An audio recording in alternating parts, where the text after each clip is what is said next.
Assalamualaikum warahmatullahi wabarakatuh. Apa kabar sahabat Al-Fatah yang dimuliakan Allah? Semoga kita dalam keadaan sehat, dilimpahkan rezekinya dan diberikan keberkahan dunia dan akhirat. Amin ya robbal alamin.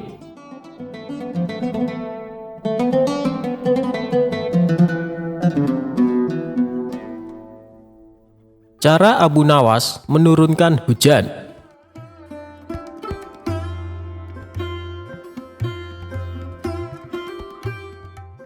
Kisahnya bermula ketika Abu Nawas melakukan kesalahan yang membuat Baginda Raja sangat marah. Baginda Raja memerintahkan pasukan istana untuk secepatnya menangkap Abu Nawas. Sementara sosok humoris itu yang sedang berada di rumah memberitahukan kepada istrinya, "Wahai istriku, sepertinya aku harus meninggalkan kampung halaman untuk beberapa waktu," ucap Abu Nawas. "Ada masalah apa lagi wahai suamiku? Kenapa engkau terlihat ketakutan?" tanya sang istri yang sangat khawatir. "Aku telah membuat kesalahan yang membuat Baginda Raja murka. Aku yakin tidak lama lagi pasukan istana datang kemari untuk menangkapku," jawab Abu Nawas. Kemudian Abu Nawas mengemas bajunya ke dalam tas dan segera pergi meninggalkan rumah. Ternyata dugaan dia benar. Selepas kepergiannya, beberapa prajurit istana datang menggeledah rumah Abu Nawas. "Mana Abu Nawas?" tanya salah satu prajurit kepada istri Abu Nawas. "Dia sudah pergi meninggalkan kampung ini," jawab istri Abu Nawas. Para prajurit pun langsung balik ke istana menghadap Baginda Raja. "Mana Abu Nawas?" tanya Baginda Raja. "Ampun Paduka yang mulia, Abu Nawas sudah tidak ada di rumahnya," kata istrinya. "Dia sudah meninggalkan kampung ini," jawab salah satu prajurit. "Kurang ajar, dia coba menghindari hukuman," pikir Baginda Raja. Sementara Abu Nawas mulai mengembara dan berpindah-pindah tempat dari kampung satu ke kampung yang lainnya. Suatu ketika dalam pengembaraannya, Abu Nawas melintasi sebuah dusun yang sedang dilanda musim kemarau. Abu Nawas yang mengenakan jubah dan sorban layaknya ulama besar sempat membuat perhatian warga. Mereka mengira Allah Subhanahu wa Ta'ala telah mengirim seorang waliullah untuk menolong dusunnya yang sedang mengalami musim kemarau. Para warga pun segera mengerumuni Abu Nawas. "Assalamualaikum Syekh. Sudilah kiranya Tuan Syekh mampir sebentar di rumah kami," pinta kepala dusun. Abu Nawas pun sudah menolaknya. Namun karena para warga memaksa, ia pun mau tidak mau menerima ajakan mereka ke rumah kepala dusun. Abu Nawas dijamu berbagai macam hidangan dan diperlakukan istimewa layaknya raja. "Apa yang membuat kalian memperlakukanku sedemikian istimewa, padahal kalian tidak mengenalku?" tanya Abu Nawas. "Begini Tuan Syekh, dari penampilan Tuan, kami yakin kalau Tuan adalah ulama besar yang dikirim Allah Subhanahu wa Ta'ala untuk membantu desa kami," jawab kepala dusun. "Memangnya apa yang menimpa desa kalian?" tanya Abu Nawas lagi. "Sudah berbulan-bulan desa kami mengalami musim kemarau, tanaman-tanaman mati, air persediaan kami tinggal beberapa ember. Doakanlah desa kami wahai Tuan Syekh, agar desa kami diturunkan hujan," jelas kepala dusun. Abu Nawas terdiam mendengar keluhan mereka. Ia juga berbulan-bulan tidak mandi dan bajunya sudah lama tidak dicuci. Padahal tujuannya ke sini untuk menumpang mandi. Beberapa lama kemudian muncullah ide cemerlang di otaknya. "Baiklah, aku akan memanjatkan doa kepada Allah supaya desa kalian diturunkan hujan. Tapi ada syaratnya," ujar Abu Nawas. "Apa itu syaratnya Tuan Syekh?" "Kami bersedia melakukannya," balas kepala dusun. "Syaratnya adalah kumpulkan semua air persediaan kalian dan ditaruh di tengah lapangan," perintah Abu Nawas. Para warga pun membawa air terakhir yang mereka miliki. Total air yang terkumpul hanya 2 ember. Kemudian air tersebut ditaruh di tengah lapangan. Abu Nawas melepas bajunya dan mencucinya dengan air di ember pertama. Sedangkan air di ember kedua dia gunakan untuk mandi. Melihat hal itu, para warga pun menjadi terkejut. "Wahai Tuan Syekh, itu air terakhir persediaan kami yang rencananya untuk minum anak-anak kami," ucap salah satu warga. Perbuatan Abu Nawas ini tentunya mengundang reaksi kemarahan warga. Ada yang mencemooh, ada yang membentak, ada pula yang menghujat.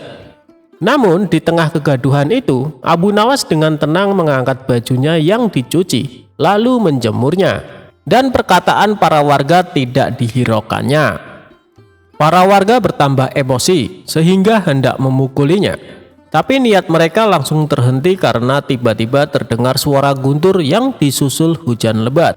Penduduk pun lupa dengan marahnya. Bahkan sebaliknya, mereka berebutan mencium tangan Abu Nawas dan mulai berteriak kegirangan menyambut datangnya hujan yang sudah lama ditunggu. Saat itu sang kepala dusun menghampiri Abu Nawas. "Tuan Syekh, sebenarnya doa apa yang Tuan panjatkan sehingga langit berkenan menurunkan hujan?" tanya kepala dusun. Dengan polosnya Abu Nawas menjawab, "Begini, doaku biasa saja, tapi jubahku ini tinggal satu dan tidak pernah dicuci selama berbulan-bulan. Bila aku menjemurnya, pasti hujan akan turun deras. Mungkin karena langit tidak tahan dengan bau jubahku ini," celetuk Abu Nawas cengengesan. Mendengar hal itu, sontak para warga langsung tertawa terpingkal-pingkal. Sejak saat itu Abu Nawas mulai menetap di sana sembari menunggu kemarahan Baginda Raja reda.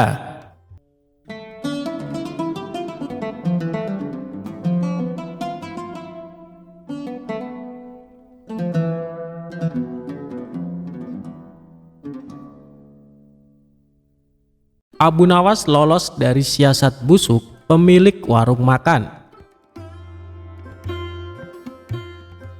Dikisahkan, Abu Nawas sering bepergian keluar kota untuk tujuan berdagang. Di kota tersebut, Abu Nawas sering mampir di warung makan langganannya.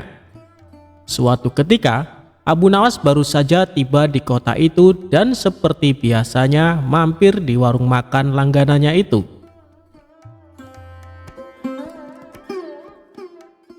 "Aku pesan 1 ayam dan 2 butir telur, tapi bayarnya kalau dagangannya sudah terjual habis. Boleh tidak?"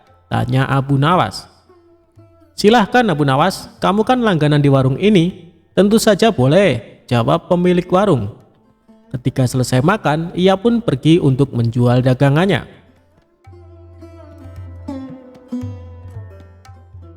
Setelah 3 bulan berlalu, dagangan Abu Nawas pun habis. Kemudian Abu Nawas pergi mendatangi kembali warung makan langganannya. "Aku pesan makanan seperti dulu, 1 porsi ayam dan 2 butir telur," ucap Abu Nawas. Setelah Abu Nawas selesai makan, ia pun berkata, "Aku minta total tagihannya. Jangan lupa digabung dengan tagihan 3 bulan yang lalu," kata Abu Nawas.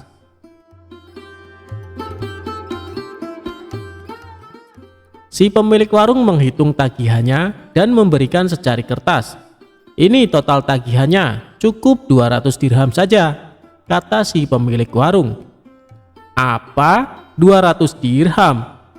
Hanya untuk 2 porsi ayam dan 4 butir telur, kamu mau memerasku?" tanya Abu Nawas emosi. "Harga ini sudah cukup murah. Coba kau pikir, ayam yang kau makan sejak 3 bulan lalu, jika setiap harinya dia bertelur, maka akan menghasilkan ayam-ayam yang banyak. Dan jika dijual akan menghasilkan ribuan dirham. Tapi aku hanya menyuruhmu membayar 200 dirham saja," kata si pemilik warung. "Ini tidak adil, hanya akal-akalanmu saja," kata Abu Nawas.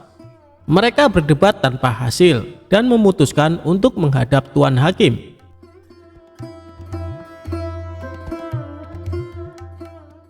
Ketika keduanya menemui hakim, ternyata hakim berpihak kepada pemilik warung.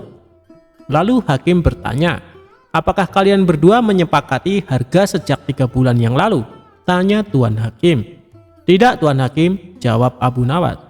Kalau begitu ayam yang kamu makan kemungkinannya bisa menghasilkan ratusan ayam dan telur, tutur Tuan Hakim.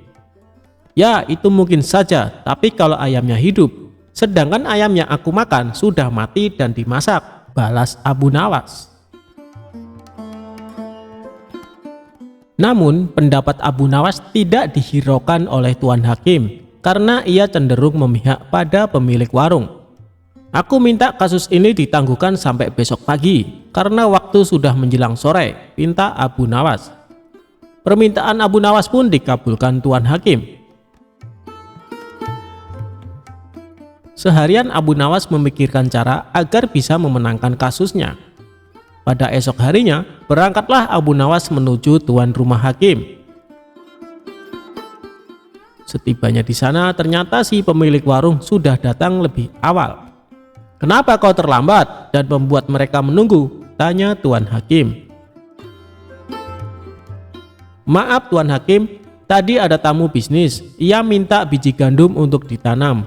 Terpaksa aku harus merebusnya dahulu, dan setelah matang aku berikan kepadanya untuk ditanam. Itulah yang membuatku datang terlambat," kata Abu Nawas. Mendengar itu, Tuan Hakim dan pemilik warung menertawakan Abu Nawas. Lalu dengan nada mengejek, si pemilik warung berkata kepada Abu Nawas, "Luar biasa, aku baru dengar ada biji gandum yang sudah direbus, ditanam, dan kemudian bisa tumbuh." Tuan Hakim dan pengacara tertawa terpingkal-pingkal. Setelah tawa mereka mereda, Abu Nawas berkata, "Itu memang aneh. Tapi kenapa kalian tidak tertawa ketika ada ayam yang sudah dimasak dapat bertelur dan berkembang biak, lalu dipatok harga sebesar 200 dirham, kata Abu Nawas. Spontan Tuan Hakim dan pemilik warung terdiam, tak sepatah kata pun keluar dari mulut mereka. "Kenapa kalian terdiam? Apa harus aku yang tertawa?" tanya Abu Nawas. Wajah mereka berdua langsung pucat dan setelah terdiam agak lama, Abu Nawas pun keluar. Dan akhirnya Abu Nawas dapat lolos dari siasat licik si pemilik warung.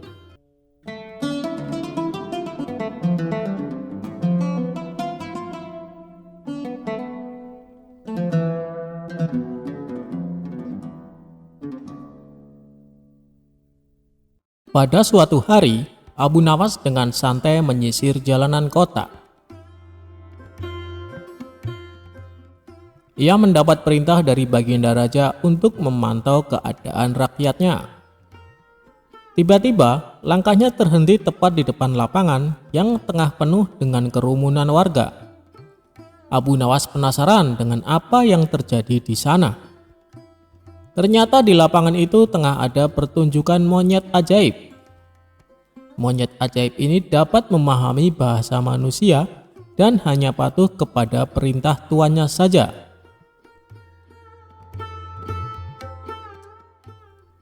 Dengan sombong sang tuan mengadakan sayembara dengan hadiah beberapa keping emas.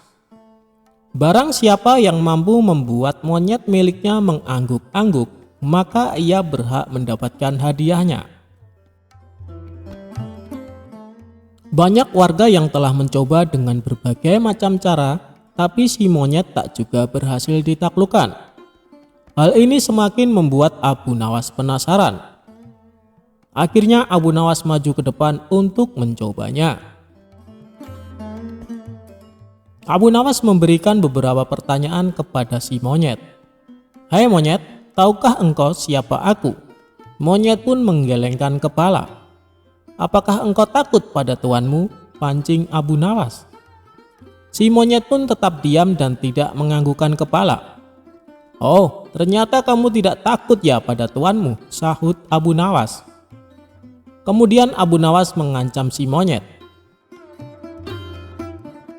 "Hai monyet, apabila kau tetap diam, maka aku akan melaporkanmu kepada tuanmu. Kalau kamu tidak takut padanya, dan pasti dia akan memberikan hukuman." Si monyet pun mulai ragu, dan akhirnya dengan spontan si monyet mengangguk-anggukkan kepalanya karena takut pada tuannya. Penonton bersorak girang karena Abu Nawas berhasil membuat si monyet menganggukkan kepalanya. Si pemilik monyet sangat marah dan memukuli monyetnya dengan kayu karena merasa malu.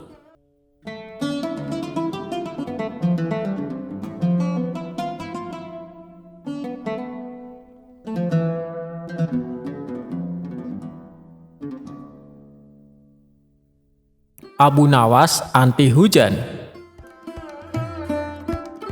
Sejak peristiwa penghancuran barang-barang di istana oleh Abu Nawas yang disaksikan oleh Baginda Raja, saat itu pula Baginda Raja sangat kesal dan ingin segera untuk menangkap si tersangka yaitu Abu Nawas agar dijebloskan ke dalam penjara karena ulah dari tingkah lakunya. Sudah menjadi hukum bagi siapa saja yang tidak sanggup melaksanakan titah Baginda Raja, apalagi sampai membangkang kepada sang raja, maka tak disangsikan lagi bahwa ia akan mendapatkan hukuman.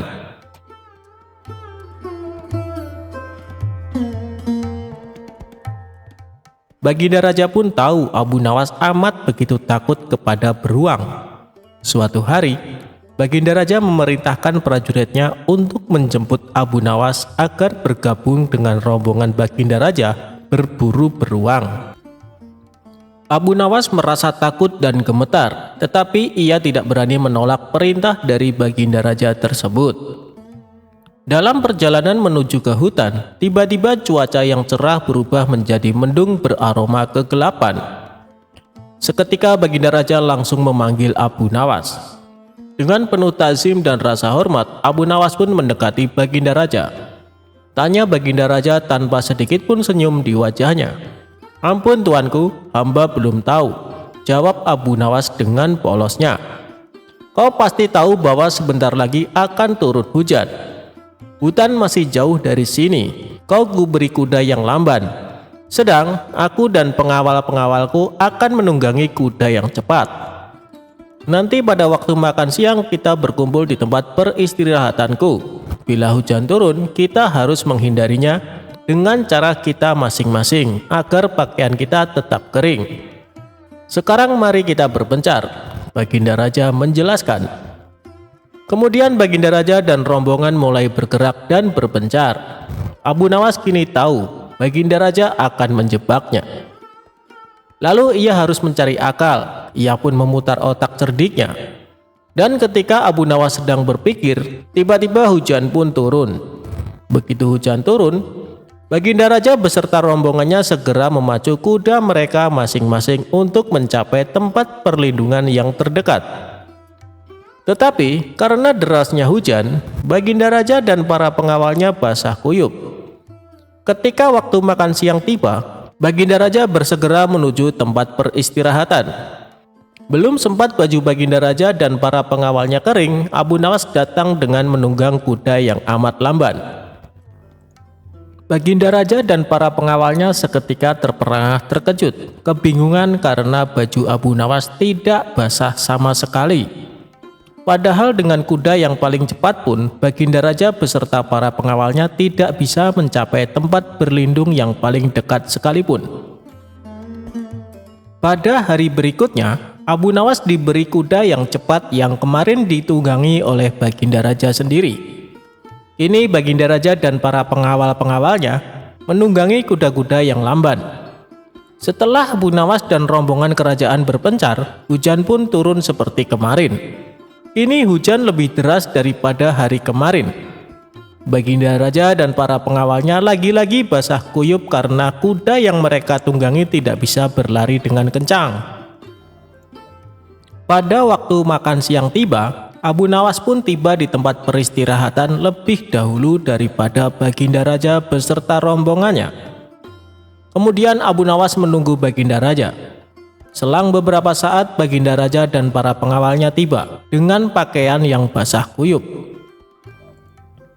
Melihat Abu Nawas dengan pakaian yang tetap kering seolah tidak terkena hujan, atau memang Abu Nawas manusia anti hujan, saat itu pula Baginda Raja menjadi penasaran dibuatnya. Beliau tidak sanggup lagi menahan keingintahuan yang selama ini disembunyikannya. "Terus terang bagaimana caranya kamu menghindari hujan, wahai Abu Nawas?" tanya Baginda dengan penuh rasa penasaran. "Mudah tuanku yang mulia," kata Abu Nawas sambil tersenyum. "Sedangkan aku dengan kuda yang cepat saja tidak sanggup untuk mencapai tempat berteduh terdekat, apalagi dengan kuda yang sangat lambat ini," tegas Baginda Raja. "Hamba sebenarnya tidak melarikan diri dari hujan, Tuan. Tetapi begitu waktu hujan turun, lalu hamba secepat mungkin melepas pakaian hamba dan bersegera melipatnya, lalu mendudukinya. Ini hamba lakukan sampai hujannya berhenti," ungkap Abu Nawas. Diam-diam Baginda Raja akhirnya mengakui kecerdikan Abu Nawas.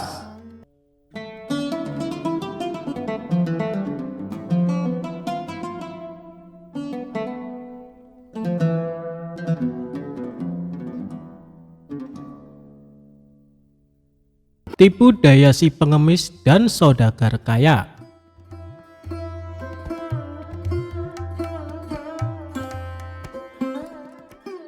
Abu Nawas terlahir pada tahun 747 Masehi. Nama lengkapnya adalah Abu Ali Al-Hasan bin Hani Al-Hakimi. Kepiawaian Abu Nawas dalam mencipta syair ketika itu nyaris tak tertandingi. Terbukti walaupun dalam keadaan mabuk, ia tetap mampu melahirkan mutiara-mutiara kata yang indah. Abu Nawas pun dikenal sebagai sosok sufi yang bijaksana dan kocak. Kisahnya lucu, mengocok perut, dan syarat akan suri tauladan.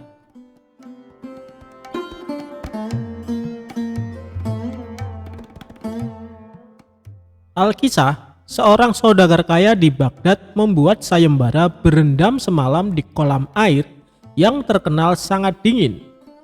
Bagi siapa saja yang mampu berendam akan mendapat hadiah 10 dirham. Konon, banyak sekali yang mencoba dan hanya mampu bertahan sepertiga malam. Hingga datanglah seorang pengemis yang juga mencoba sayembara sang saudagar kaya.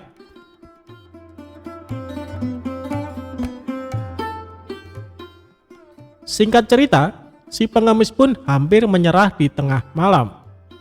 Kemudian berdoalah si pengemis kepada Allah, dan ia pun tidak merasa kedinginan lagi.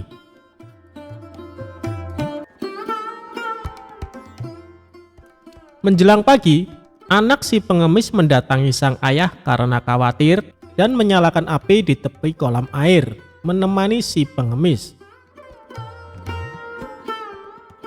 Waktu sayembara pun berakhir. Pengemis bangkit dari kolam dan mendatangi sang saudagar kaya untuk meminta upahnya. Terjadilah perdebatan antara si pengemis dan sang saudagar. "Aku tidak mau membayar karena anakmu membuat api di tepi kolam. Kamu pasti tidak merasa kedinginan," ujar sang saudagar. "Panas api itu tidak sampai ke badan saya. Selain apinya jauh, saya kan berendam di dalam air. Bagaimana bisa api masuk ke dalam air?" sanggah si pengemis. Sang saudagar kaya bersikukuh tak ingin memberi hadiah. Lalu berceritalah si pengemis kisah pilunya kepada Abu Nawas. Abu Nawas mengatakan bahwa hadiah si pengemis akan datang esok hari.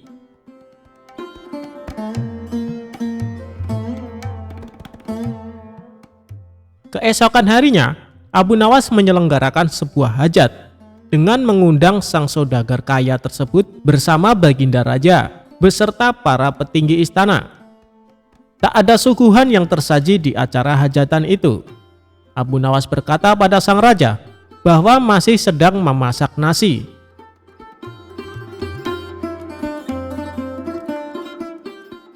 Setelah tak sabar menunggu, akhirnya sang raja dan saudagar kaya menghampiri Abu Nawas. "Hei Abu Nawas, mengapa kau mengipas-kipas api di bawah pohon?" tanya Baginda Raja. "Ya tuanku, hamba sedang memasak nasi," jawab Abu Nawas. Baginda Raja kebingungan bukan kepalang karena Abu Nawas memasak nasi tanpa periuk nasi di atas api. Abu Nawas mendongakkan kepala sembari memberitahu keberadaan periuk nasi di atas pohon yang jauh dari api. Abu Nawas pun menjelaskan kisah sang pengemis sebagai perbandingan atas apa yang dilakukannya, bahwa api tidak bisa menanak nasi dengan periuk di atas pohon. Demikian, api di tepi kolam tidak akan menghangatkan air kolam. Akhirnya Baginda Raja memerintahkan saudagar kaya tersebut memberi upah si pengemis sebesar 100 dirham.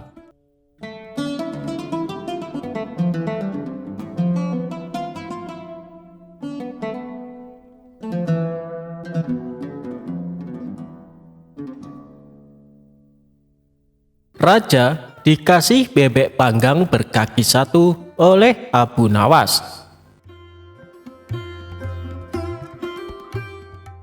Suatu hari, Baginda Raja dikasih makanan lezat bebek panggang berkaki 1 dari Abu Nawas. Berawal Abu Nawas diminta istrinya mengantarkan bebek panggang itu kepada Baginda Raja. Abu Nawas agak malas, sebab dia sendiri makan tanpa lauk. "Sudahlah, supaya Baginda Raja makin sayang sama kau suamiku," ujar istri Abu Nawas. Abu Nawas pun mengalah. Dengan berat hati ia menenteng bungkusan bebek panggang yang menggoda seleranya itu. Diam-diam Abu Nawas tidak tahan juga. Biar saja ku ambil pahanya yang satu itu," pikir Abu Nawas sembari mematahkan kaki itik tersebut. Tanpa pikir panjang, Abu Nawas pun memakannya. Akhirnya, Abu Nawas sampai juga ke istana dengan membawa bebek panggang berkaki 1 menghadap Baginda Raja. Abu Nawas disambut Baginda Raja dengan ramah. Rupanya, ketika Abu Nawas datang, Baginda Raja juga sedang makan. "Apa yang kau bawa, Abu Nawas?" tanya Baginda Raja melihat Abu Nawas menenteng sesuatu. Tanpa banyak cakap, Abu Nawas menyerahkan bawaannya kepada Baginda Raja. Bebek panggang," gumam Baginda Raja tersenyum cerah. Belum lagi menikmati bebek panggang hadiah dari Abu Nawas, Baginda Raja terdiam beberapa saat mendapatinya hanya berkaki 1. "Mengapa bebek panggang ini hanya berkaki 1, Abu Nawas?" tanya Baginda Raja dengan penasaran. "Memang begitu, Baginda. Di negeri ini bebek-bebek hanya memiliki 1 kaki. Kalau Baginda Raja tidak percaya, cobalah lihat di kolam," jawab Abu Nawas santai. Mereka berdua pun berjalan menuju kolam. Di sana banyak bebek-bebek berendam sambil mengangkat sebuah kakinya, sehingga tampak hanya berkaki 1. "Lihatlah," kata Abu Nawas cengengesan. "Di sini bebek hanya berkaki 1, lanjutnya sembari jarinya menunjuk gerombolan itik di kolam. Tentu saja Baginda Raja tidak mau ditipu, maka ia pun berteriak keras. Semua bebek kaget menurunkan kaki yang dilipat dan berterbangan. Tapi Abu Nawas juga tidak kehilangan akal. "Subhanallah," katanya. "Bahkan bebek pun takut pada keinginan Baginda Raja. Barangkali kalau Baginda meneriaki Paduka, Paduka akan ketakutan dan secara refleks menggandakan kaki jadi 4 dan kemudian terbang juga." Mata Baginda Raja melotot ke arah Abu Nawas, sepertinya marah. Tapi yang terjadi justru ledakan tawa Baginda Raja. "Yuk kita makan sama-sama bebek panggang berkaki 1 itu," ajak Baginda Raja. Abu Nawas pun makan dengan lahap. "Alhamdulillah, rezeki memang enggak kemana," ujarnya sembari mengapungkan senyum di bibirnya.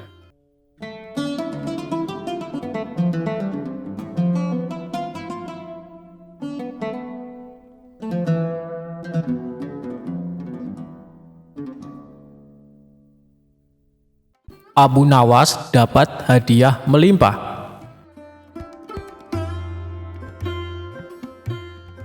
Cerita lucu Abu Nawas kali ini bermula ketika suatu hari Baginda Raja memerintahkan semua menteri untuk berkumpul di istana. Setelah semua bawahannya itu berkumpul, Baginda Raja lalu menyampaikan maksudnya.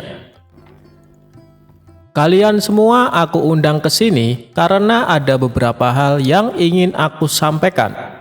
Yang pertama, Aku ucapkan terima kasih kepada kalian karena selama ini kalian telah bekerja keras ikut membantu mengurus negeri yang kita cintai ini, kata Baginda Raja. Dan yang kedua, hari ini adalah hari jadi negeri kita. Jadi sebagai rasa terima kasihku, kalian semua akan mendapat hadiah, lanjutnya. Mendengar hal itu, para menteri bersorak kegirangan. Terima kasih Paduka yang mulia, kata salah seorang menteri. Di tengah suasana penuh kegembiraan, tiba-tiba salah satu menteri bertanya, Paduka yang mulia, bukankah Abu Nawas juga sering membantu menangani masalah yang ada di negeri kita ini? Dia juga sering menghibur Paduka yang mulia, tapi kenapa dia tidak diundang? Seketika Baginda Raja tersadar bahwa dirinya hampir saja melupakan seseorang yang sangat dikagumi akan kecerdikannya. Terima kasih wahai menteriku, kau telah mengingatkanku, balas Baginda Raja. Kemudian ia memerintahkan beberapa pengawal segera memanggil Abu Nawas. Tidak berapa lama, datanglah Abu Nawas ke istana menghadap Baginda Raja. Sesaat Abu Nawas sempat terkejut karena yang terlihat tidak seperti biasanya. Seluruh menteri istana berkumpul tanpa ada satupun yang absen. Ampun Paduka yang mulia, ada gerangan apa Paduka memanggil hamba? Sepertinya ada masalah yang serius, tanya Abu Nawas. Tidak ada masalah apa-apa Abu Nawas, justru ini adalah hari yang penuh kebahagiaan, balas Baginda Raja. Alhamdulillah kalau begitu. Tapi ada tujuan apa hamba dan semua menteri istana diperintahkan menghadap Paduka? Tanya Abu Nawas lagi. Baginda Raja lalu memberitahu akan memberikan hadiah kepada semua menteri, termasuk Abu Nawas. Hadiah yang akan dibagikan tersebut sebagai wujud terima kasih kepada orang-orang yang telah berjasa ikut andil mengurus negeri dan rakyat. Kemudian Baginda Raja mengajak Abu Nawas dan semua menteri memasuki ruangan besar yang penuh perhiasan emas. Saat ini kuhadiahkan kepada kalian sebuah kebebasan sampai waktu yang telah aku tentukan. Silahkan peganglah apa yang besar yang ada di dalam ruangan ini. Dan apa yang berhasil kalian pegang akan menjadi milik kalian, teriak Baginda Raja. Spontan para menteri berhamburan mencari sesuatu yang disenangi. Masing-masing berebut menyentuh perhiasan paling besar agar bisa menjadi miliknya. Sedangkan Abu Nawas sendiri hanya terdiam. Ia sama sekali tidak ikut memperebutkan hadiah. Abu Nawas tetap berdiri di samping Baginda Raja. Melihat hal itu, Baginda Raja menjadi heran. Hei Abu Nawas, kenapa diam saja? Kau tidak butuh hadiah emas? Tanya Baginda Raja. Ditanya seperti itu, Abu Nawas justru cengengesan sambil terus menatap Baginda Raja. Tanpa diduga, dari belakang Abu Nawas memeluk Baginda Raja sangat erat. Hei Abu Nawas, apa-apaan ini? Apa yang kau lakukan? Teriak Baginda Raja kesakitan. Baginda Raja berusaha berontak, namun Abu Nawas makin erat memeluknya hingga tidak berdaya melakukan sesuatu. Abu Nawas, kau sudah gila ya? Lepaskan aku, teriak Baginda Raja lagi. Kali ini Baginda Raja berontak sekuat tenaga dan akhirnya Abu Nawas terpental jatuh.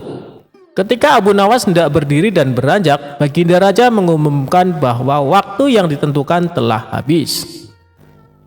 Dari seluruh menteri terlihat masing-masing memegang beberapa perhiasan emas yang berhasil didapatkan. Emas yang ada di tangan kalian sepenuhnya adalah milik kalian.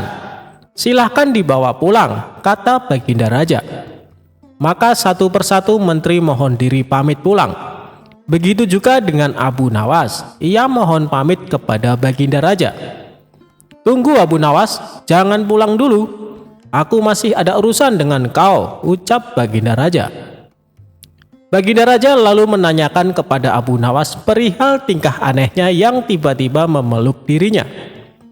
Maaf Paduka yang mulia, semua menteri Paduka adalah orang-orang bodoh. Mereka lebih memilih beberapa harta Paduka. Padahal jika mereka memilih Paduka, niscaya mereka akan memiliki semua harta itu, ucap Abu Nawas. Aku melihat semua harta Paduka sangat aku sukai, hingga rasanya sayang sekali jika aku hanya memilih salah satunya. Maka aku memeluk Paduka yang mulia, agar Paduka menjadi milikku dan aku bisa memiliki semuanya. Imbuhnya menjelaskan. Maksudmu bagaimana, Abu Nawas? Tanya Baginda Raja kebingungan. Begini Paduka yang mulia, kebanyakan manusia bodoh di dunia ini lebih memilih harta dunia ketimbang pemilik sejatinya, yaitu Allah Subhanahu wa Ta'ala. Banyak manusia berlomba-lomba hanya untuk mendapatkan sebagian kecilnya saja. Padahal kalau dia mau memilih dan memiliki Allah, niscaya bukan hanya semua yang ada di muka bumi ini yang akan menjadi miliknya, melainkan Allah pun akan menjadi miliknya. Jika Allah telah menjadi miliknya, semuanya akan ia dapatkan. Itulah alasan saya kenapa hamba memeluk Paduka. Dengan begitu, hamba telah memiliki Paduka. Jadi semua yang Paduka miliki kini menjadi milikku juga, termasuk istana dan harta seisinya, papar Abu Nawas sambil cengengesan. Kamu memang cerdik Abu Nawas, puji Baginda Raja. Maka sebagai hadiahnya, Baginda Raja mempersilahkan Abu Nawas untuk memilih sendiri. Ia mempersilahkan Abu Nawas mengambil hadiah sebanyak yang diinginkan. Akhirnya, tanpa bersusah payah, Abu Nawas bisa mendapatkan hadiah emas yang lebih banyak daripada menteri-menteri istana.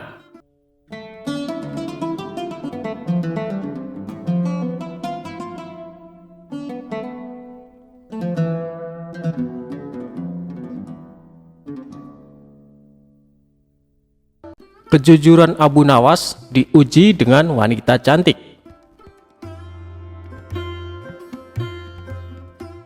Suatu hari, Abu Nawas pergi ke hutan untuk mencari kayu. Ia membawa kapak yang sangat usang sebagai alat mempermudah pekerjaannya. Namun sayangnya, kapak miliknya itu malah jatuh ke jurang. Melihat Abu Nawas yang sedang panik dan bingung karena kapak satu-satunya jatuh ke jurang, jin itu langsung berubah jadi seorang kakek-kakek. Jin yang menjelma jadi kakek-kakek itu langsung menanyakan apa yang sedang terjadi. Lalu Abu Nawas mengatakan kalau kapak miliknya jatuh ke jurang dan kesulitan mengambilnya. Kemudian kakek itu menawarkan diri membantu mengambil kapak milik Abu Nawas. Namun kapak yang diambil sang kakek dari dalam jurang terlihat berbeda, berlapis emas dan sangat mewah. Apakah ini milikmu nak? Tanya kakek itu. Bukan kek, ujar Abu Nawas. Lalu kakek itu langsung menggantinya lagi. Kali ini kapak yang tidak kalah mewah, yaitu dilapisi intan permata sehingga terkesan mewah sekali. Apakah itu kapakmu anak muda? Kata kakek itu. Bukan kek, kapak saya jelek dan berkarat, terang Abu Nawas. Kakek itu pun berkata dalam dirinya bahwa Abu Nawas ini memang benar-benar jujur. Sebelum memberikan dua kapak mahal tadi, kakek itu bertanya kepada Abu Nawas, mengapa tetap ingin kapaknya yang sudah usang itu? Aku tidak mau mengambil yang bukan hak saya kek. Aku adalah orang yang selalu bersyukur dengan apa yang saya miliki. Bagiku, kapak jelek ini adalah rezeki yang luar biasa, karena bisa memberikan nafkah yang halal, tutur Abu Nawas. Akhirnya, kakek itu memberikan kapak berlapis emas dan intan permata tadi kepada Abu Nawas sebagai hadiah karena sudah jujur. Ia pulang dengan membawa 3 kapak, yaitu kapak jelek miliknya, kapak yang terbuat dari emas, dan kapak yang berlapiskan intan permata. Tidak sampai di situ, jin tadi masih ingin menguji kejujuran Abu Nawas. Godaan yang diberikan melalui harta tidak berhasil. Akhirnya jin yang menjelma jadi seorang kakek tersebut akan mengujinya dengan wanita.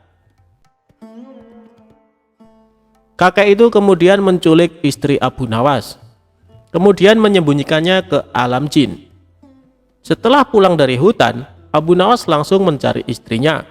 Ke semua sudut ruangan ia cari, namun istrinya menghilang secara misterius. Lalu kakek itu datang kepada Abu Nawas dan bertanya, apa yang sedang dia cari, dan menawarkan diri untuk membantunya. Abu Nawas mengatakan kalau istrinya hilang secara misterius dan hanya meninggalkan pakaian kotor. Tenang, aku akan membantumu dan pasti menemukan istrimu, ujar sang kakek. Tiba-tiba Abu Nawas teringat kalau kakek itu yang ditemuinya di hutan saat kapaknya masuk ke jurang dan memberikannya 2 kapak yang sangat bernilai. Wah, rupanya kakek itu ingin menguji kejujuranku lagi, kata Abu Nawas di dalam hatinya. Kakek itu lalu datang membawa wanita yang sangat cantik dan bertanya kepada Abu Nawas, apakah benar orang itu adalah istrinya? Abu Nawas melihat dari ujung kepala sampai ujung kaki. Apakah benar wanita ini adalah istrinya? Benar kek, ini istri saya, katanya. Bukan, ini bukan istrimu. Kenapa kau tidak jujur? Katanya hidup harus penuh rasa syukur, ucap sang kakek. Lalu Abu Nawas menjelaskan, jika ia mengatakan itu bukan istrinya, kejadian yang sama akan seperti kapak tadi. Kakek itu nantinya akan membawa 1 wanita cantik lagi.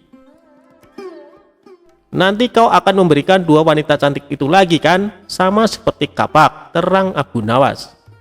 Jin yang menyerupai kakek itu langsung tertawa terbahak-bahak. Ia tidak menyangka kalau Abu Nawas bukan hanya jujur, tapi juga cerdas.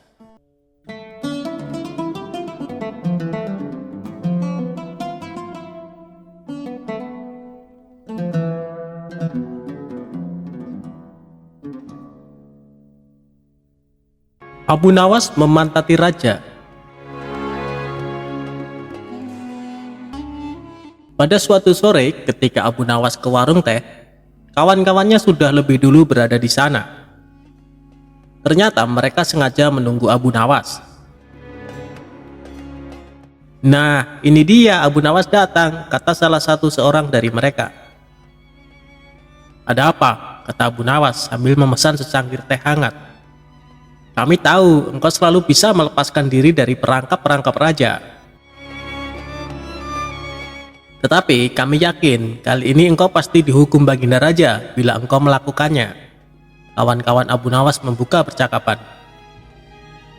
Apa yang harus kutakutkan? Tidak ada sesuatu apapun yang perlu ditakuti kecuali Allah, kata Abu Nawas menantang.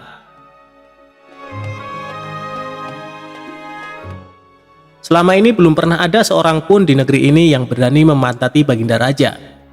Bukankah begitu, hai Abu Nawas? Tanya kawan Abu Nawas. Tentu saja tidak ada yang berani melakukan hal itu, karena itu pelecehan yang amat berat. Siapa saja yang melakukan pasti akan dipancung, kata Abu Nawas memberitahu. Itulah yang ingin kami ketahui darimu. Beranikah engkau melakukannya? Tanya temannya yang lain. Sudah kukatakan bahwa aku hanya takut kepada Allah saja. Sekarang apa taruhannya bila aku bersedia melakukannya? Abu Nawas balik bertanya. 100 keping uang emas. Selain itu, Baginda harus tertawa pada saat engkau pantati, tantang mereka. Bukan Abu Nawas namanya jika tidak bisa menyelesaikan suatu masalah. Ia menyanggupi tawaran yang amat berbahaya itu dan kembali pulang ke rumahnya.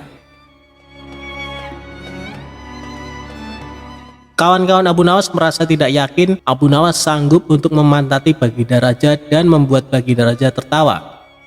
Karena tantangan ini sangat berat, maka kali ini Abu Nawas pun harus berhadapan dengan Algojo pemenggal kepala.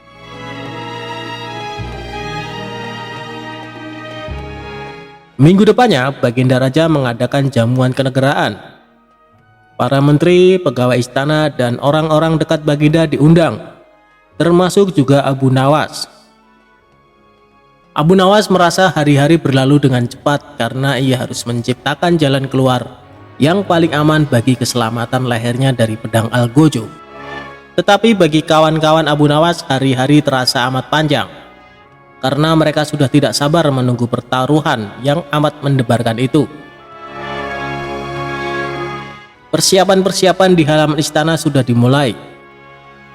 Baginda Raja menginginkan acara itu akan digelar dengan meriah. Baginda tidak ingin mengecewakan para tamunya, terkhusus untuk raja-raja dari negeri sahabat yang datang.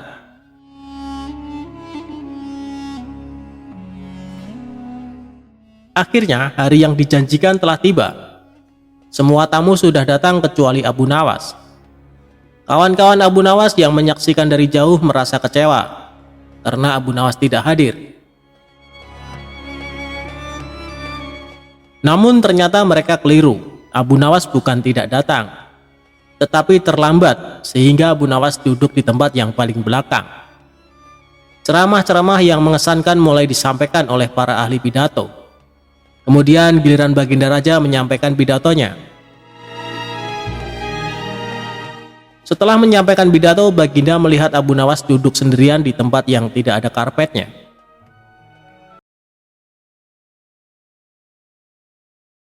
"Engkau tidak duduk di atas karpet?" tanya Raja. "Paduka yang mulia, hamba haturkan terima kasih atas perhatian Baginda. Hamba sudah merasa bahagia duduk di sini," kata Abu Nawas. "Wahai Abu Nawas, majulah dan duduklah di atas karpet, nanti pakaianmu kotor karena duduk di atas tanah," Baginda Raja menyarankan. "Ampun tuanku yang mulia, sebenarnya hamba ini sudah duduk di atas karpet," jawab Abu Nawas dengan santai. Baginda bingung mendengar pengakuan Abu Nawas karena Baginda melihat sendiri Abu Nawas duduk di atas lantai. "Karpet yang mana yang engkau maksudkan itu, wahai Abu Nawas?" tanya Baginda masih bingung. "Karpet hamba sendiri, tuanku yang mulia. Sekarang hamba selalu membawa karpet dimanapun hamba pergi," kata Abu Nawas seolah-olah menyimpan misteri. "Tetapi sejak tadi aku belum melihat karpet yang engkau bawa," kata Baginda Raja bertambah bingung. "Baiklah Baginda yang mulia, kalau memang ingin tahu maka dengan senang hati hamba akan menunjukkan kepada Paduka yang mulia," kata Abu Nawas sambil beringsut-ringsut ke depan. Setelah cukup dekat dengan Baginda, Abu Nawas berdiri, kemudian menunjukkan potongan karpet yang ditempelkan di bagian pantatnya. Abu Nawas kini seolah-olah memantati Baginda Raja. Melihat ada sepotong karpet menempel di pantat Abu Nawas, Baginda Raja tak bisa membendung tawa sehingga beliau terpinggal-pinggal diikuti oleh para tamu yang datang. Menyaksikan kejadian yang menggelikan itu, kawan-kawan Abu Nawas merasa kagum dan mereka harus rela melepas 100 keping emas untuk Abu Nawas.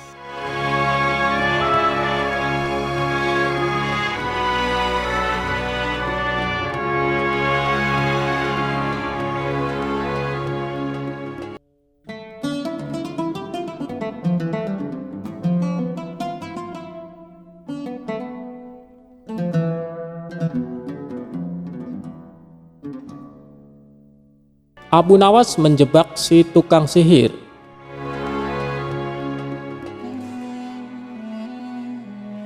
Abu Nawas atau dikenal sebagai Abu Ali Al-Hasan bin Hani Al-Hakimi adalah seorang pujangga Arab. Abu Nawas dilahirkan di kota Ahvaz di negeri Persia. Dengan darah Arab dan Persia mengalir di tubuhnya. Abu Nawas adalah seorang ulama besar yang terkenal dengan kecerdasannya dan dipercaya sebagai wali Allah.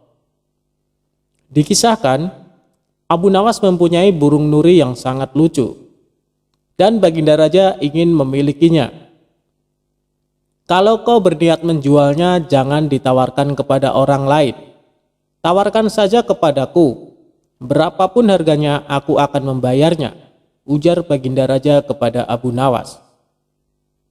Abu Nawas tidak menjawab, dia hanya mengangguk.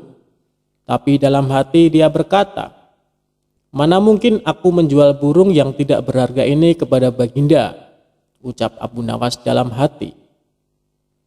Keesokan paginya Abu Nawas datang ke istana. Dia datang dengan membawa burung nuri yang diinginkan Baginda itu. Abu Nawas tidak ingin menjualnya. Dia ingin memberikan cuma-cuma kepada Baginda. Tapi di pintu gerbang istana, 2 orang pengawal menahannya. "Siapa kamu? Ada keperluan apa menghadap Baginda Raja?" hardik kedua pengawal dengan wajah bengis. Rupanya, kedua orang pengawal istana tersebut adalah orang kepercayaan Perdana Menteri Abu Dahi yang selalu ingin mencelakakan Abu Nawas. Aku hendak menyerahkan burung nuri ini kepada Baginda Raja karena beliau sangat menyukainya, jawab Abu Nawas. Tinggal saja burung jelek itu di sini, biar aku yang menyerahkan kepada Baginda, ucap salah seorang pengawal. Abu Nawas pun menurut. Dalam situasi seperti ini, dia tidak mungkin melawan. Tapi suatu saat mereka pasti akan menemui perbuatannya. Oleh kedua pengawal kepercayaan Abu Dahi, burung nuri Abu Nawas ditukar dengan burung gereja. Setelah itu diserahkan kepada Baginda Raja. Perdana Menteri Abu Dahi yang melihat kejadian itu tersenyum simpul memuji hasil kerja anak buahnya. Berdebah, gigi Baginda gemetar menahan amarah. Dia merasa terhina oleh perbuatan Abu Nawas. Burung nuri yang diharapkan tapi burung gereja yang dikirimkan. Tanpa menunggu waktu, saat itu juga Baginda mendatangi rumah Abu Nawas.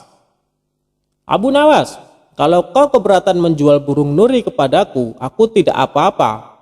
Tapi jangan kau kirim burung gereja ke istana. Itu suatu penghinaan buatku, kecam Baginda dengan mata memerah menahan amarah. Begini Baginda, tutur Abu Nawas mencoba meredakan amarah Baginda. Istana Baginda telah kemasukan 2 orang penyihir yang menjadi penjaga pintu gerbang istana. Kedua orang itu bisa menyihir seekor burung gereja, dan hamba yakin besok-besok kedua orang itu bisa menyihir burung beo menjadi burung nuri. Kalau tidak percaya, tunggulah besok di istana. Baginda akan menyaksikan sendiri betapa hebatnya sihir mereka. Sambil berkata begitu, Abu Nawas mengelus-elus seekor burung beo yang bertengger di depan jendela rumahnya. Burung beo itulah yang akan dibuat menjebak kedua pengawal bengis istana. Pagi-pagi sekali Abu Nawas sudah tiba di istana. Dia membawa burung beo di tangannya. Di depan gerbang lagi-lagi dia dicegat oleh pengawal. Ada perlu apa lagi kau di sini? Kedua pengawal kembali menghardik Abu Nawas. Ada perlu apa lagi kau di sini? Kedua pengawal kembali menghardik Abu Nawas. Sudah ku bilang, kau tidak akan bisa bertemu Baginda, ucap sang pengawal. Maaf, kemarin aku keliru. Aku sebenarnya hendak memberikan burung beo ini kepada Baginda Raja, tapi aku keliru mengambilnya.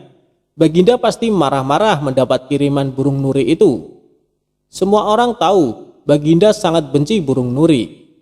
Dia pernah tersesat di hutan gara-gara burung nuri keparat itu. Maafkan aku telah membuat Baginda marah.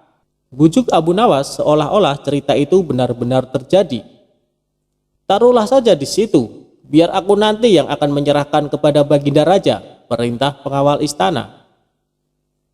Terpengaruh bujukan Abu Nawas, kedua kaki tangan Abu Dahi itu pun menukar burung beo dengan burung nuri. Setelah itu mereka menyerahkan kepada Baginda. Keduanya bersukaria karena sebentar lagi Abu Nawas pasti akan mendapat hukum yang setimpal dari Baginda, pikir mereka.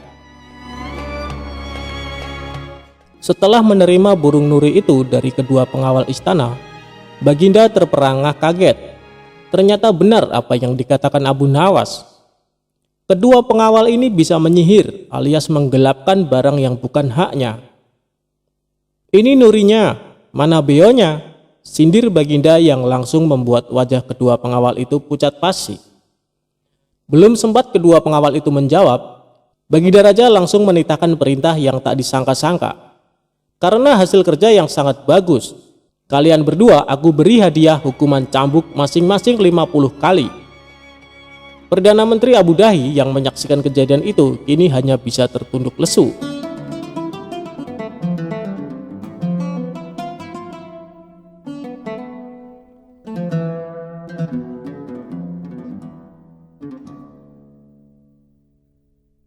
Abu Nawas akan disembelih dan dijadikan bubur oleh rakyat Badui.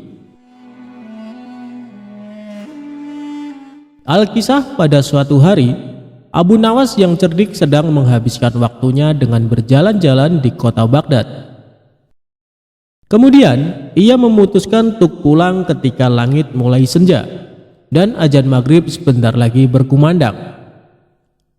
Agar cepat sampai ke rumah, untuk pertama kalinya ia lewat kampung Badui di sebuah gurun. Di kampung itu, ia bertemu dengan orang-orang yang sedang memasak bubur. Aromanya sangatlah sedap. Orang-orang juga sangat ramai.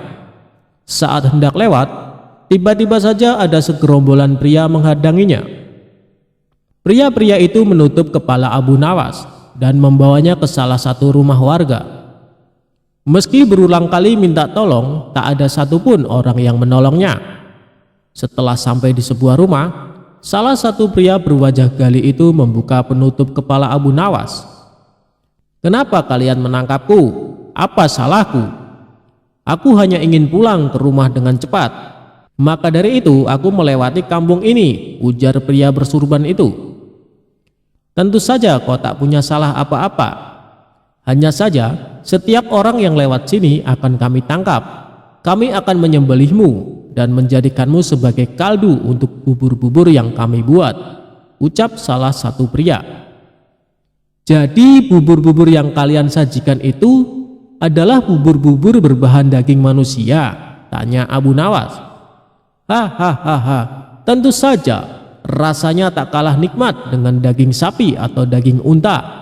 Kau mau mencobanya?" ucap salah seorang pria. "Tapi kenapa harus daging manusia? Bukankah berdosa membunuh sesama manusia?" tanyanya polos. "Ini semua salah pemerintah yang tak mengurus kami. Daging sapi dan daging unta sangatlah mahal. Rakyat di kampung kami ini miskin," jawab pria berwajah gali tersebut. Lalu, para pria di kampung Badui mengarak Abu Nawas ke tempat penyembelihan. Dengan cepat Abu Nawas memikirkan cara agar terbebas dari penyembelihan. Karena kecerdikannya, ia pun berhasil menemukan solusi. "Tunggu dulu, sebelum kalian menyembelihku, lihatlah betapa kurusnya tubuhku ini. Percuma saja kalian hanya akan memakan tulang. Kalau kalian mau, besok aku akan membawakan kalian temanku yang gemuk, yang bisa kalian makan selama 5 hari, ucapnya meyakinkan. "Kau pikir kami akan percaya dengan kata-katamu? Kau hanya menipu kami kan?" bentak salah satu pria. "Namaku Abu Nawas, aku tinggal di desa ujung kota Baghdad. Jika aku berbohong, silahkan mendatangiku. Kalian tak akan menyesal bila melepaskanku kali ini, karena aku akan menepati janjiku," ucap Abu Nawas. Para pria di kampung Badui itu lalu berunding sejenak. Mereka lalu memutuskan untuk percaya dengan perkataan tawanan mereka. "Baiklah, kami percaya dengan perkataanmu.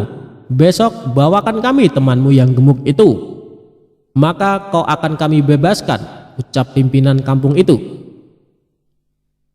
"Baiklah, besok sebelum maghrib aku akan membawa temanku kemari," jawabnya. Mereka lalu saling berjabat tangan sebagai tanda janji. Akhirnya Abu Nawas pun berhasil membebaskan diri. Dalam perjalanan pulang, ia lalu memikirkan strategi selanjutnya agar benar-benar terbebas dari warga kampung Badui. Setelah berpikir sejenak, akhirnya ia berhasil menemukan solusi. "Aha, aku mendapatkan ide. Bukankah tadi para pria di kampung Badui mengatakan kalau Baginda Raja tak peduli pada mereka? Mending aku bawa Baginda saja ke sini. Ditambah lagi Baginda Raja sangat gemuk karena ia jarang bergerak," ujarnya dalam hati. Lagian hal yang aneh bila Baginda tidak mengetahui bila ada orang yang berbuat keji dan tega membunuh, serta mengonsumsi sesama manusia karena alasan ekonomi. Baginda harus tahu fakta mencengangkan ini, imbuhnya.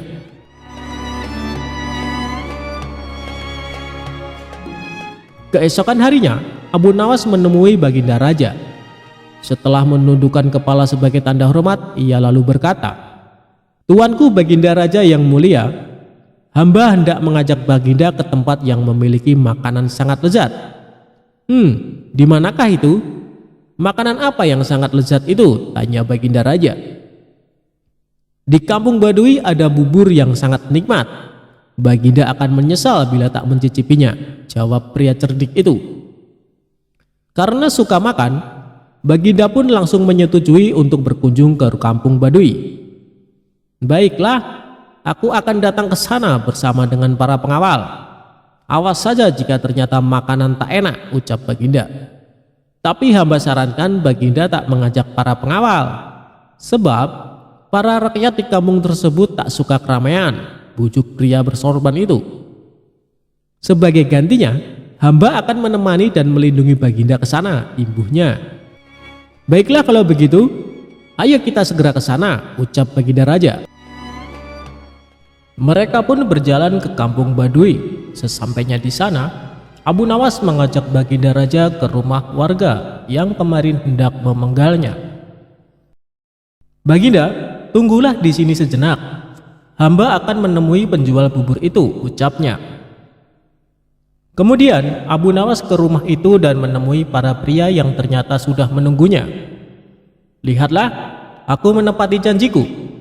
Kubawakan kalian orang yang gemuk sesuai janjiku kemarin, ujarnya.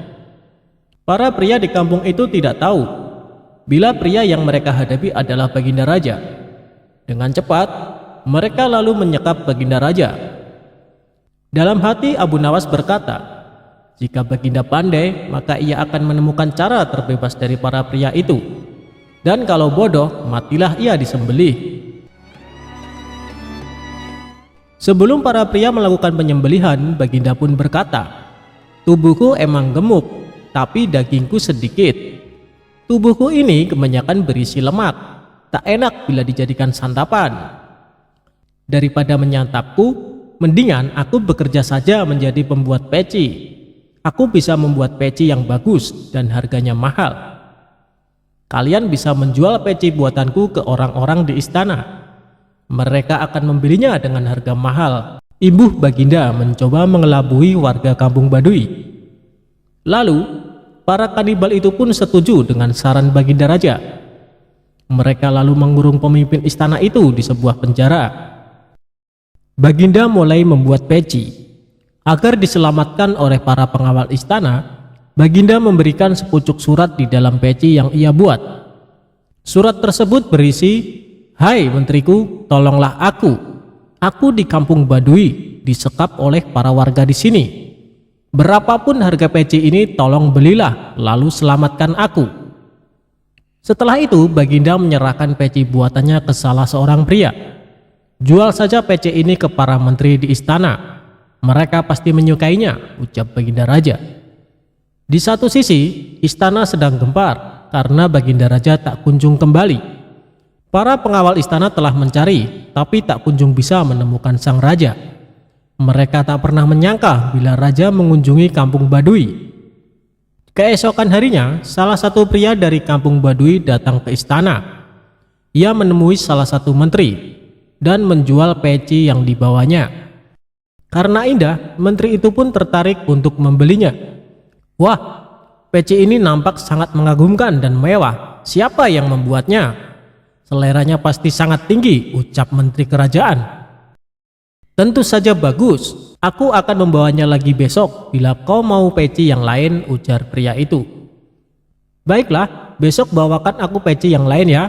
Aku akan membelikan ayahku." "Ngomong-ngomong, dari mana asalmu?" ujar sang menteri. "Hamba dari kampung Baduy, Tuan. Kalau begitu hamba pamit undur diri," jawab sang penjual peci. Saat sedang mencoba peci, sang menteri kerajaan kaget karena di dalam peci itu terdapat sepucuk surat dari Baginda Raja. Kemudian menteri kerajaan itu meminta para pengawal untuk mendatangi kampung Baduy. Mereka berhasil menemukan dan menyelamatkan Baginda Raja. Masyarakat Baduy tak menyangka bila yang mereka tangkap adalah seorang raja. Atas perintah raja, orang-orang di kampung Baduy dibunuh karena perbuatan mereka sangat jahat. Keesokan harinya, Baginda Raja memerintahkan para pengawal untuk menangkap Abu Nawas. Ia hendak menghukum mati pria yang telah menjebaknya itu. Abu Nawas pun ditangkap ketika sedang sholat. Setelah salam, ia langsung dibawa para pengawal untuk menemui sang raja. Begitu melihat wajah pria yang telah menjebaknya, wajah sang raja sangat marah. "Hai kau lelaki becik, bisa-bisanya kau mempermainkanku. Apa maksudmu menjadikanku sebagai tumbal untuk rakyat di kampung Badui? Perbuatanmu sangatlah tidak pantas. Kau pantas untuk dihukum mati," teriak raja. Dengan sikap tenang, Abu Nawas pun menundukkan kepalanya dan berkata, "Ya, tuanku Baginda Raja yang bijak, sebelum Baginda menjatuhkan hukuman mati kepada hamba, perkenankan hamba menyampaikan beberapa hal." "Baiklah, cepat katakan, waktumu tak lama," jawab Baginda Raja. "Ya tuanku Baginda Raja, sebenarnya alasan hamba menyerahkan Baginda kepada penjual bubur itu untuk menunjukkan kenyataan pahit di negeri yang Baginda pimpin. Sebab bila tak mengalaminya langsung, bisa saja Paduka tak percaya dengan perkataan hamba. Padahal semua kejadian yang terjadi di negeri ini adalah tanggung jawab Baginda sebagai seorang pemimpin," ucap Abu Nawas. "Bukankah raja yang adil dan bijak sebaiknya mengetahui seluruh perbuatan rakyatnya? Untuk itu hamba mengajak Paduka pergi ke kampung Badui. Lagi pula hamba sudah bisa menduga bila Baginda adalah pemimpin cerdas, sehingga pasti bisa lolos dari jebakan mereka. Demikian tuanku. Jika perkataan hamba ini salah, silakan hukum hamba. Bila hamba tak bersalah, tapi tetap mendapatkan hukuman, hamba tidak akan ikhlas, sehingga dosa akan menjadi tanggung jawab tuanku di akhirat kelak," imbuh Abu Nawas. Setelah mendengar ucapan tersebut, hilanglah amarah Baginda Raja. Dalam hati ia membenarkan seluruh ucapan pria itu. Selama ini ia merasa belum sepenuhnya memperhatikan rakyatnya, sehingga kampung Badui pun terlantar dan menjadi kanibal. "Baiklah, akan kuampuni segala perbuatanmu, tapi berjanjilah kau tak mengulangi lagi perbuatanmu," perintah Baginda Raja. Abu Nawas pun menganggukkan kepala dan pamit dari istana. Setelah kejadian tersebut, Baginda menjadi pemimpin yang semakin peduli kepada rakyatnya. Ia tak ingin ada masyarakat yang terlantar.